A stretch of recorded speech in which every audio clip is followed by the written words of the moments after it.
Mi hermana se burló de mí en su boda que yo pagué. Hasta que el jefe del novio tomó el micrófono y expuso una verdad que cambió el rumbo de la ceremonia. Ya no sé qué hacer, necesito desahogarme con alguien, aunque sean extraños en internet. Todo este drama familiar me tiene la cabeza hecha un lío, un nudo de angustia que me aprieta el pecho. Supongo que para entenderlo todo tengo que empezar desde el principio, desde mi hermana Paola y yo. Desde la infancia compartida en una pequeña casa de 2 pisos en Ñuñoa, Santiago, una casa que resonaba con nuestras risas, nuestras peleas, y la música incesante que Paola ponía a todo volumen, una banda sonora constante a nuestra juventud. Siempre hemos sido muy unidas, unidas por la sangre y los recuerdos, aunque tan diferentes como el día y la noche. Ella, la mariposa social, siempre rodeada de gente, risas estridentes y música a todo dar. Recuerdo las tardes de sábado, la casa llena de sus amigos, yo escondida en mi habitación con un libro, el latido de la música traspasando las paredes, una mezcla de envidia y alivio. Yo, más tranquila, más de libros, de tardes lluviosas con una taza de té y de ahorrar para un futuro que aún no tenía forma definida. Crecimos en Santiago, compartiendo una habitación pequeña pero llena de sueños, sueños que se plasmaban en recortes de revistas pegados en la pared, vestidos de novia etéreos para ella, paisajes lejanos para mí. Desde niñas, fantaseábamos con nuestras bodas. Yo, la verdad, nunca me imaginé una boda enorme, si es que alguna vez me casaba. Me imaginaba algo pequeño, íntimo, quizás en un jardín, con la gente que realmente me importaba. Pero Paola siempre supo, con una certeza que me asombraba, que quería una boda de princesa, un cuento de hadas hecho realidad, con un vestido enorme, digno de una reina, un salón de lujo con candelabros de cristal, cientos de invitados, la cosa en grande. Visualizaba cada detalle, desde el sabor del pastel hasta la música del primer baile, una coreografía perfecta en su mente. Y bueno, llegó el día. Rodrigo, su novio, alto, moreno, de sonrisa fácil y traje impecable, le pidió matrimonio en un restaurante con vista a la cordillera, un anillo de diamantes brillando bajo las luces tenues. Recuerdo la emoción de Paola, la felicidad desbordante que irradiaba, sus ojos brillando como las estrellas que se reflejaban en los ventanales. Yo me alegré por ella, de verdad. La abracé con fuerza, sintiendo la vibración de su alegría, un contagio efímero. Aunque en el fondo, una pequeña parte de mí, una premonición quizás, sabía que ese cuento de hadas iba a costar un ojo de la cara. Y tenía razón, había un pequeño detalle que amenazaba con romper la burbuja de fantasía de Paola, el dinero. O, mejor dicho, la falta de él. Tenían algunos ahorros, sí, fruto de trabajos esporádicos y regalos de cumpleaños, pero no lo suficiente ni para la mitad de la boda estilo Kardashian que Paola tenía en mente. Verla ilusionada, radiante, y a la vez preocupada, con el brillo de sus ojos empañado por la sombra de la realidad económica, me apretaba el corazón. Recuerdo una tarde en particular, sentadas en mi pequeño departamento, Paola jugueteando nerviosamente con una taza de café, sus ojos fijos en algún punto indefinido de la alfombra. Renata, me dijo con voz trémula, no sé qué voy a hacer.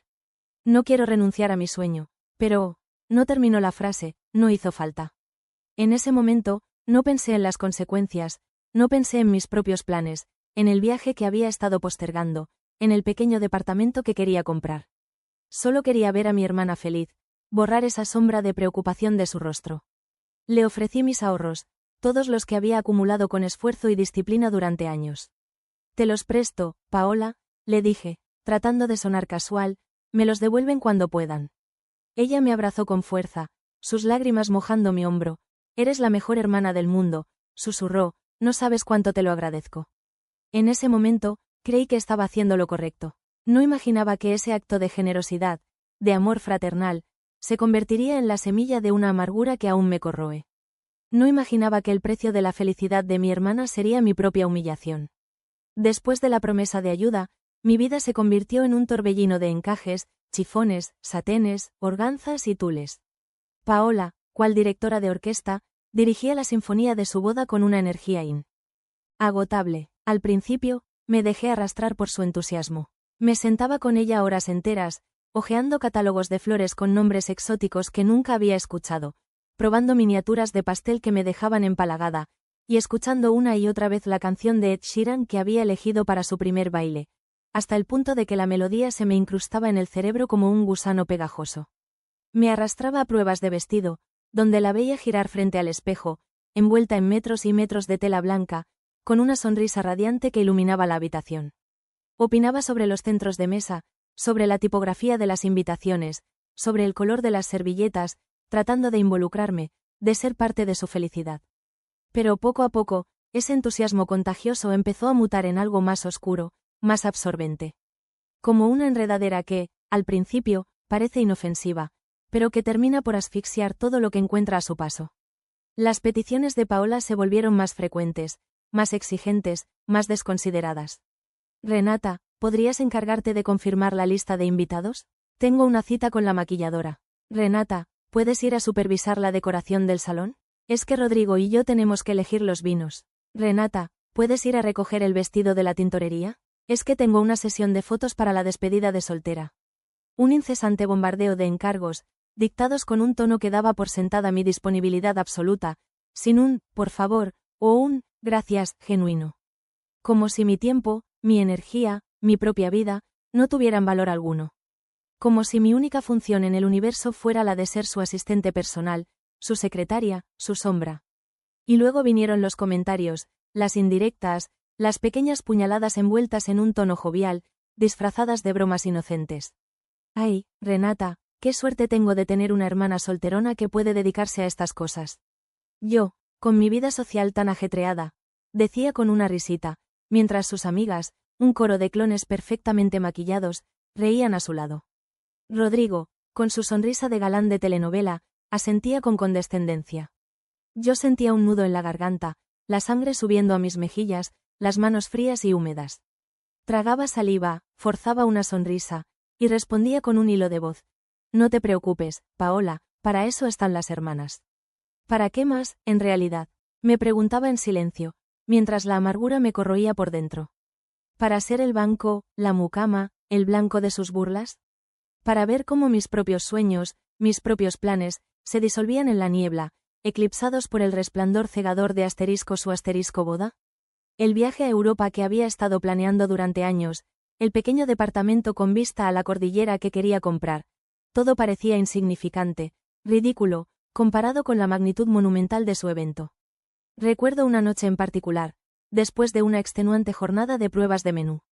Habíamos pasado horas probando canapés, degustando diferentes tipos de carne, discutiendo sobre la presentación de los postres. Estábamos en mi departamento, rodeadas de migajas, copas de vino a medio terminar y catálogos de flores esparcidos por el suelo. Paola, con los pies descalzos sobre mi mesa de centro, hojeaba un catálogo, frunciendo el ceño. Renata, me dijo, sin levantar la vista, creo que deberíamos cambiar el color de las rosas. El rosa pálido no combina con el tono marfil de mi vestido. La miré, sintiendo un cansancio profundo que me llegaba hasta los huesos. Paola, le respondí, con una voz que apenas reconocí como mía, llevo todo el día corriendo de un lado para otro por tu boda. ¿No crees que podrías encargarte tú misma de las flores? Levantó la vista, sorprendida, como si le hubiera sugerido algo obsceno.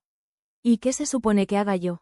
Estoy ocupadísima con otras cosas. Además, tú no tienes nada más que hacer. Ese, nada más que hacer, me impactó como una bofetada. Toda la rabia contenida, toda la frustración acumulada durante meses, amenazaba con desbordarse. Me levanté bruscamente, empujando la silla hacia atrás con un ruido seco. Mis manos temblaban. Paola, le dije, con la voz entrecortada por la indignación, estoy pagando tu boda. Lo mínimo que podrías hacer es mostrarme un poco de respeto. Un silencio incómodo llenó la habitación. Paola me miró fijamente, una mezcla de sorpresa y culpa en sus ojos. Luego, soltó una risita nerviosa, como si intentara restarle importancia a la situación. Ay, Renata, no seas exagerada. Solo estoy bromeando. Pero no estaba bromeando, y ambas lo sabíamos. En ese momento, supe que algo se había roto irremediablemente entre nosotras. Una grieta invisible, profunda, se extendía como una telaraña, amenazando con destrozar los cimientos de nuestra relación. Y lo peor de todo era que yo misma, con mi ciega generosidad, con mi ingenuo deseo de verla feliz, había contribuido a crearla. Había cavado mi propia tumba, ladrillo a ladrillo, con cada sí, con cada favor, con cada sonrisa forzada. Y ahora, estaba a punto de caer en ella. Llegó el día, el dichoso día, la boda de Paola, el evento del siglo, el cuento de hadas hecho realidad gracias a mis ahorros. El salón era impresionante. Un palacio de cristal y mármol, con arañas gigantes que parecían sacadas de una película de Disney. Había flores por todas partes, rosas blancas y lirios, un perfume embriagador que me mareaba un poco. Cientos de invitados, vestidos de gala, con sonrisas impecables y copas de champán en la mano, circulaban por el salón, como extras en una película de alta sociedad. Yo, vestida con un sencillo vestido azul marino, nada que pudiera opacar el brillo de la novia, por supuesto, me sentía fuera de lugar, como un fantasma en mi propia vida. Había estado corriendo de un lado para otro toda la mañana, asegurándome de que todo estuviera perfecto, de que cada detalle, cada flor, cada servilleta, estuviera en su lugar. Estaba agotada, física y emocionalmente. Y, para ser honesta, también estaba un poco resentida. Había dado todo por esa boda, mis ahorros, mi tiempo, mi energía, y a cambio, había recibido indiferencia, desconsideración y burlas. Pero bueno, me dije a mí misma, tragando saliva, ya pasó, ya está, hoy es el día de Paola, tengo que ser fuerte, tengo que sonreír. La ceremonia fue bonita, supongo. No presté mucha atención, la verdad. Estaba demasiado ocupada controlando mis nervios, tratando de ignorar las miradas curiosas de algunos invitados, que parecían preguntarse quién era esa chica de vestido azul que parecía tan fuera de lugar. Durante el banquete, apenas probé bocado. La comida, exquisita, se me hacía un nudo en la garganta. Me limité a mover la comida en el plato, sintiendo la mirada inquisidora de la madre de Paola, una mujer elegante y fría, que me observaba con una desaprobación apenas disimulada. Finalmente, llegó el momento del brindis. Paola, radiante con su vestido blanco, se levantó con una copa de champán en la mano. Su sonrisa, por una vez, parecía genuina. Empezó a agradecer a todos, a sus padres, a sus amigos, a Rodrigo, a sus suegros. Mi corazón latía con fuerza. Ahora me toca a mí, pensé, ahora me agradecerá por todo lo que he hecho. Paola me miró, sus ojos brillando bajo las luces del salón. Y por último, dijo, con una voz clara y potente que resonó por todo el salón, quiero agradecer a mi querida hermana Renata. Sentí un alivio inmenso. Por fin, pensé, por fin va a reconocer mi esfuerzo, mi sacrificio. Pero entonces, Paola continuó, y su voz, que hasta ese momento había sido cálida y emotiva, se tiñó de un tono irónico, casi cruel. Gracias, Renata, por financiar este día tan especial. Aunque bueno, añadió, con una risita que me geló la sangre, alguien tenía que pagar la fiesta, ¿no? Después de todo, tú te quedarás solterona, pagando las bodas de los demás. Un silencio incómodo recorrió el salón. Algunas risas nerviosas, forzadas, rompieron la tensión. Yo sentí como si me hubieran dado una bofetada. La sangre me subió a la cara, las manos me empezaron a temblar. No podía respirar, miré a mi alrededor, buscando una salida, un escape. Las caras de los invitados, borrosas, se difuminaban en una masa grotesca.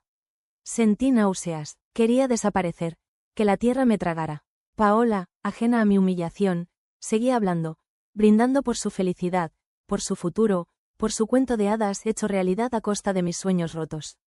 En ese momento, vi al jefe de Rodrigo, un hombre alto y corpulento, con el rostro serio, acercarse al micrófono.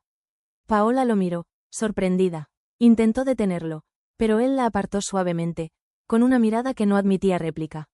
Y entonces, todo se desmoronó. El mundo se redujo a un zumbido agudo, un pitido insistente que martilleaba mis sienes. La risa de Paola, que momentos antes había resonado triunfante, ahora era un eco distante. Grotescamente distorsionado, sentía la mirada de todos clavada en mí, punzante, como agujas invisibles que se clavaban en mi piel. El calor me subía a la cara en oleadas sofocantes, extendiéndose por mi cuello y pecho, dejando a su paso una estela de vergüenza ardiente. Mis manos, frías y húmedas, se aferraban a la tela del vestido, arrugándola con una fuerza que no reconocía como mía. Tenía la boca seca, pastosa, como si hubiera tragado arena. Tragaba saliva con dificultad, intentando desesperadamente disimular el temblor de mi barbilla. No podía llorar, no ahí, no delante de toda esa gente. Me obligué a mantener la compostura, a erguirme, a proyectar una imagen de serenidad que no sentía, aunque por dentro me desmoronaba, como un cristal a punto de romperse en mil pedazos. ¿Cómo había podido hacerme eso? ¿Cómo había podido humillarme de esa manera, tan públicamente, tan cruelmente, después de todo lo que había hecho por ella? Las palabras de Paola, venenosas, se repetían en mi cabeza como una letanía macabra. Solterona, pagando las bodas de los demás. Cada repetición era un nuevo golpe, una nueva puñalada en mi autoestima ya maltrecha. Sentí un nudo en la garganta, una opresión en el pecho que me impedía respirar. La humillación era una ola gigantesca que me arrastraba, me ahogaba, me dejaba sin aliento. Me sentía atrapada, indefensa, como un animal acorralado. En ese instante, el tiempo pareció detenerse. Todo a mi alrededor se movía a cámara lenta, como en una película surrealista. Vi a Rodrigo, pálido e inmóvil, con la sonrisa congelada en el rostro, la copa de champán suspendida en el aire, como si el tiempo se hubiera detenido justo en el momento del impacto. Vi a la madre de Paola, con los ojos desorbitados, el rostro tenso, murmurando algo inaudible a su marido, que la miraba con una mezcla de incredulidad y preocupación. Vi a los invitados, cuchicheando entre ellos, con expresiones que iban desde la sorpresa y la incomodidad hasta una especie de morbosa fascinación. Algunos me miraban con lástima, otros con reprobación, como si yo fuera la culpable de la situación. No podía descifrar las expresiones, los gestos, los murmullos. Solo sentía la humillación, cruda y lacerante, como una herida abierta que supuraba vergüenza. Y entonces, a través de la neblina de la humillación, lo vi.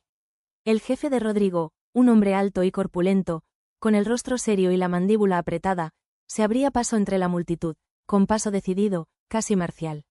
Vestía un impecable traje gris oscuro, que contrastaba con la palidez de su rostro. Sus ojos, oscuros e impenetrables, estaban fijos en el micrófono, como si fuera un objetivo que debía alcanzar a toda costa. Paola, que aún sostenía la copa de champán en la mano, lo miró con una expresión de sorpresa que rápidamente se transformó en miedo. Intentó detenerlo, extendiendo la mano como para impedirle el paso, balbuceando algo como, «Ricardo, no. Por favor, no hagas esto». Pero él la apartó suavemente, con un gesto firme pero delicado, sin apartar la mirada del micrófono. «Paola», le dijo, con una voz baja y grave, que a pesar del volumen resonó en el silencio expectante del salón, «creo que es necesario aclarar algunas cosas».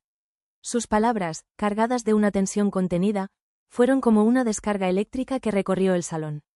Los murmullos cesaron. Todos los ojos estaban puestos en Ricardo, el jefe de Rodrigo, el hombre que se atrevía a interrumpir la perfecta coreografía de la boda.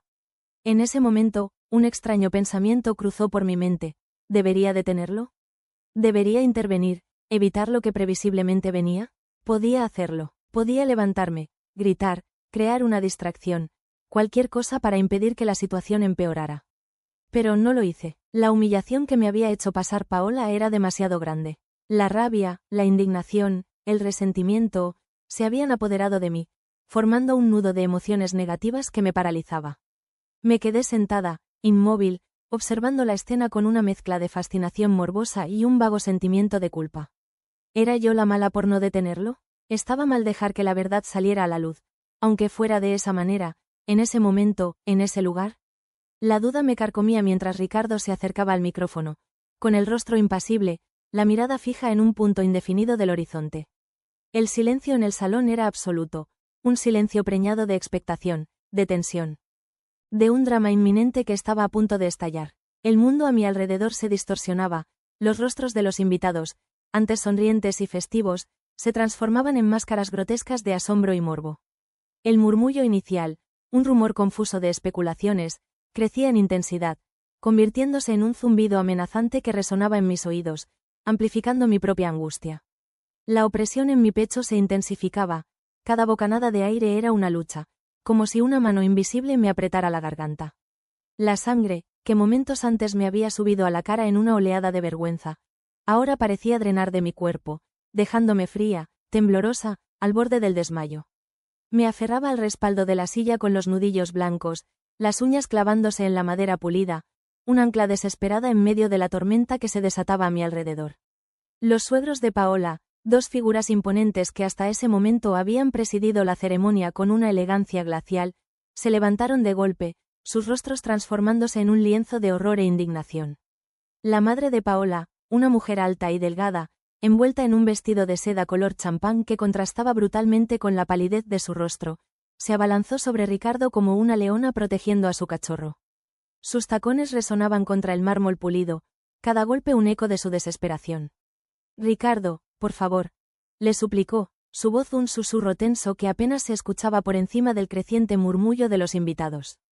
Esto no es apropiado. No aquí, no ahora. Su mano, enjollada con un anillo de diamantes que destellaba bajo las luces del salón, se aferró al brazo de Ricardo, sus dedos largos y delgados apretando con una fuerza sorprendente. Hablaremos luego, por favor, te lo ruego, retírate. Su voz se quebraba, el control férreo que había mantenido hasta ese momento se desmoronaba, dejando entrever un pánico creciente.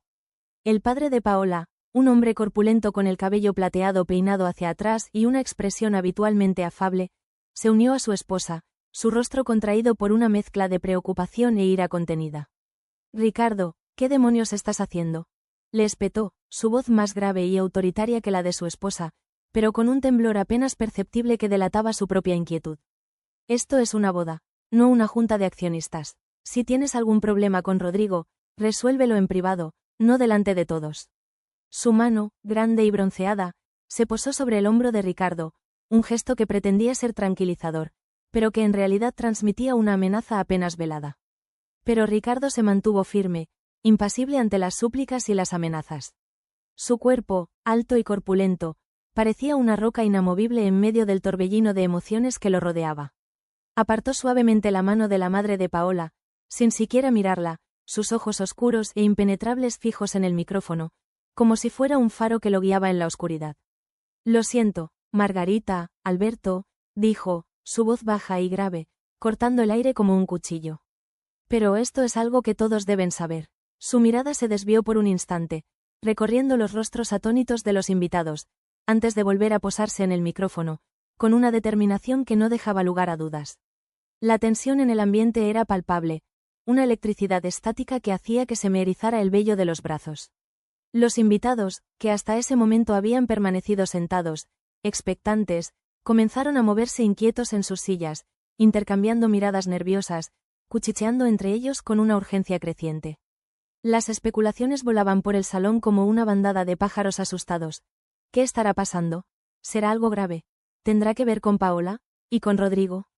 Las preguntas, sin respuesta, alimentaban la incertidumbre, creando una atmósfera de suspense casi insoportable. Sentía las miradas clavándose en mí, inquisidoras, especulativas, buscando una explicación que yo no podía dar. Me encogí en mi silla, intentando hacerme invisible, desaparecer entre la multitud, fundirme con el tapizado azul marino que tan cuidadosamente había elegido para no destacar, para no eclipsar a la novia.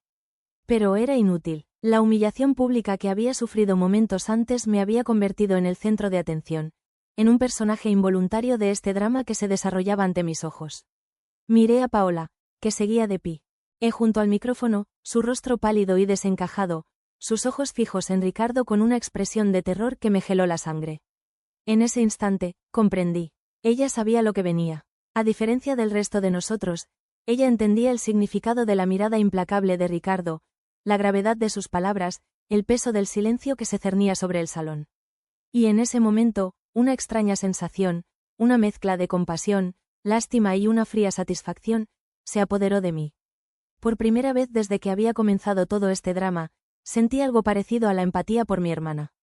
Pero la satisfacción, fría y amarga, de verla sufrir, de verla enfrentarse a las consecuencias de sus actos, eclipsaba cualquier otro sentimiento. La justicia, pensé, la justicia poética, finalmente estaba llegando. Y yo, a pesar de mi propia humillación, a pesar del dolor que aún sentía, no podía evitar sentir una secreta, perversa, satisfacción. El tiempo se estiraba, denso y pegajoso como un caramelo derretido. Cada segundo se alargaba en una eternidad, amplificando el zumbido en mis oídos, el nudo en mi garganta, la presión en mi pecho. Ricardo, impasible ante el torbellino de emociones que lo rodeaba, se ajustó el micrófono. Un gesto pequeño, casi imperceptible, pero que en el silencio preñado de tensión del salón resonó como un trueno, un preludio del desastre inminente. Y en ese instante, suspendida entre la humillación aún fresca y la anticipación de lo que estaba por venir, me asaltó la duda. Una duda fría, punzante, que se clavaba en mi conciencia como una astilla envenenada. ¿Debía hacer algo? ¿Debía intervenir, detener a Ricardo, impedir que pronunciara las palabras que, presentía, iban a cambiar el curso de la historia, a destrozar vidas, a desatar un caos irreparable? La posibilidad se presentó ante mí, tangible, real. Podía levantarme, gritar, simular un desmayo, inventar una excusa, cualquier cosa para romper la tensión, para desviar la atención, para darle a Paola, a Rodrigo, a toda esa familia que me había tratado con tanta indiferencia y desprecio, una oportunidad para escapar, para recomponerse, para salvar las apariencias, para preservar la frágil ilusión de felicidad que habían construido sobre cimientos de mentiras y egoísmo. Mis piernas, sin embargo, parecían de plomo, ancladas al suelo por una fuerza invisible. Mi voz, atrapada en mi garganta, se negaba a salir. No lo hice, me quedé clavada en mi silla, como una estatua de cera, paralizada por una mezcla de miedo, indecisión y ¿satisfacción? Sí, lo admito, una parte oscura de mí, una parte que hasta ese momento había permanecido oculta, incluso para mí misma, se regocijaba en el espectáculo del desastre inminente, en la posibilidad de presenciar la caída de quienes me habían herido, de quienes habían pisoteado mi dignidad, de quienes habían utilizado mi generosidad para construir su propio pedestal de vanidad. La humillación que Paola me había infligido, tan pública, tan cruel, tan gratuita, había abierto una herida profunda en mi alma, una herida que supuraba resentimiento, rabia, un deseo oscuro, casi primitivo, de venganza. Y ahora, viendo a mi hermana al borde del precipicio, a punto de ser engullida por la verdad, una verdad que yo conocía, una verdad que ella había intentado ocultar a toda costa, no podía, no quería, evitar sentir una perversa satisfacción. Era como si una voz susurrase en mi oído: déjalos caer. Que prueben su propia medicina, que sientan el mismo dolor que te han causado. La duda, sin embargo, persistía, un gusano roedor que se abría camino en mi conciencia. ¿Estaba mal dejar que Ricardo hablara? ¿Estaba mal permitir que la verdad saliera a la luz, aunque fuera de esa manera, tan brutal, tan pública, tan devastadora? ¿Estaba justificado mi silencio, mi pasividad, mi secreta complicidad? ¿Era yo, en el fondo, tan cruel, tan vengativa, como mi hermana? Las preguntas se agolpaban en mi mente, un torbellino de pensamientos confusos que me mareaban, me asfixiaban, me dejaban sin aliento. Cerré los ojos por un instante, las palmas de mis manos presionando contra mis párpados, intentando acallar el ruido interior, buscando una respuesta, una justificación, una pizca de paz en medio del caos que se gestaba a mi alrededor. Imaginé diferentes escenarios, diferentes posibilidades. Me imaginé levantándome, enfrentando a Ricardo, protegiendo a Paola, aunque no lo mereciera.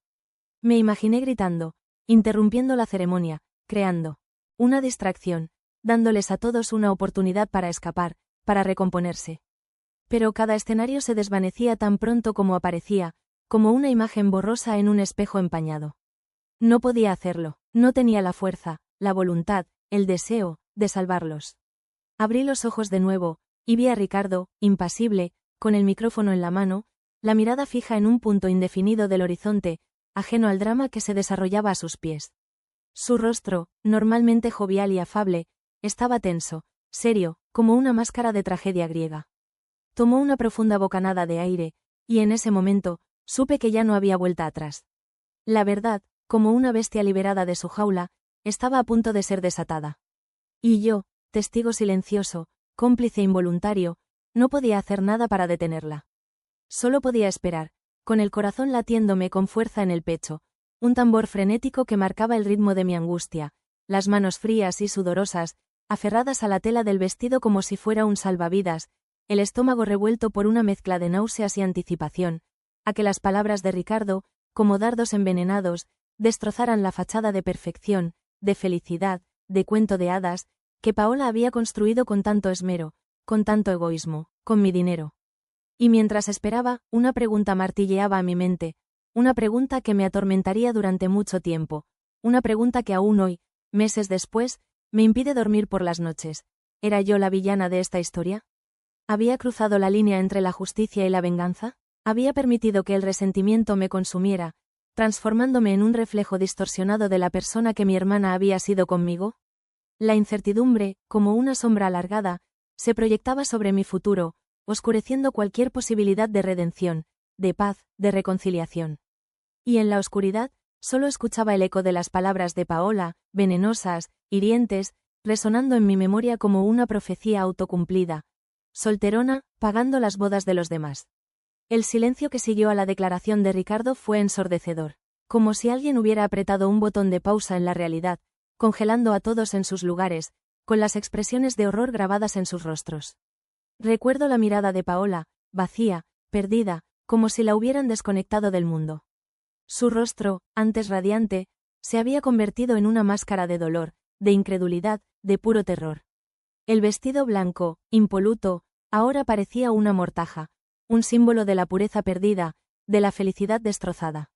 Se desplomó en el suelo, un montón de tela blanca y lágrimas, mientras a su alrededor se desataba el caos.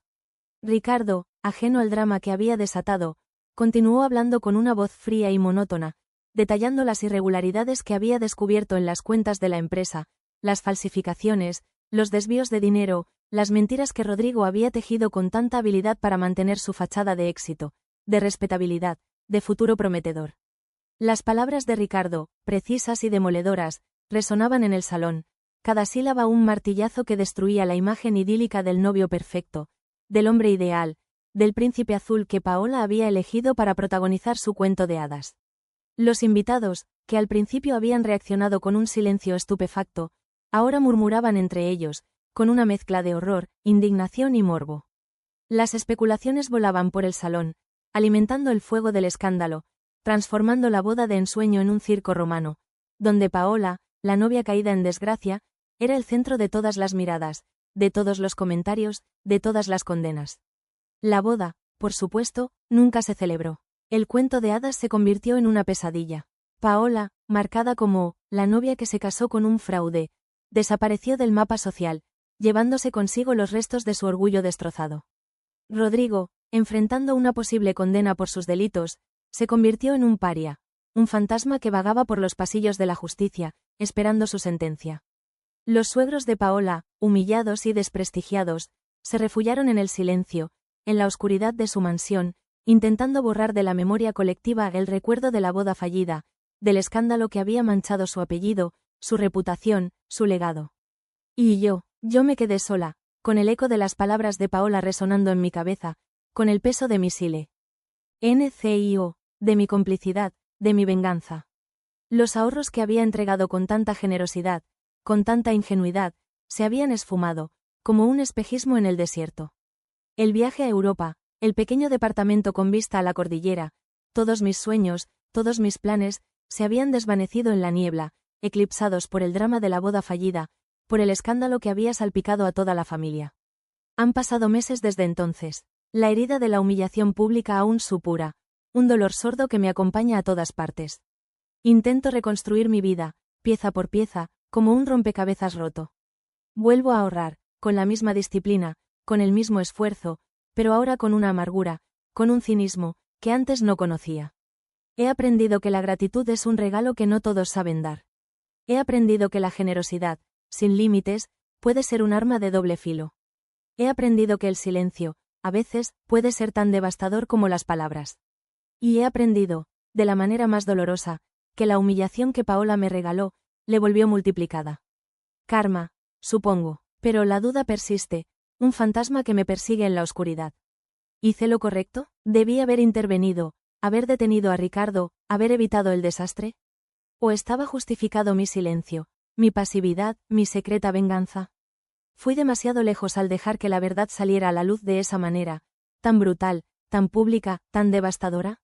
¿Soy yo la mala de esta historia? Aita, necesito opiniones, necesito saber si estoy loca, si soy un monstruo, si merezco el peso de esta culpa que me aplasta, que me roba el sueño, que me impide respirar. Díganme, por favor, ¿fui yo la idiota?